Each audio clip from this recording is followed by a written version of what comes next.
20/10/25 సోమవారం దీపావళి పండగ శుభాకాంక్షలతో నా సబ్స్క్రైబర్స్ ప్రపంచ ప్రజలందరూ చల్లగా ఉండాలి, వారిలో నేను కూడా ఉండాలని కోరుకుంటూ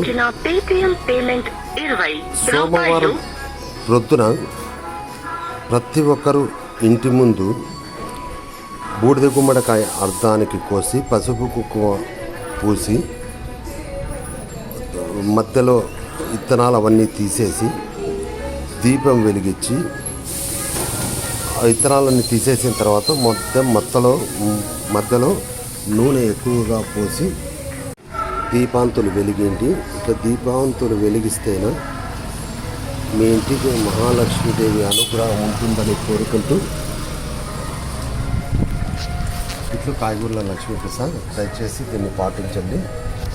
మీకు ఎల్లవేళలా ధనలక్ష్మీదేవి మీ ముందే ఉంటుందని కోరుకుంటున్నాను. మీకు పొజిషన్ చూపిస్తున్నాను చూడండి. ఇంటి ముందు ఇలా okay. Wish all the best. God bless you for all.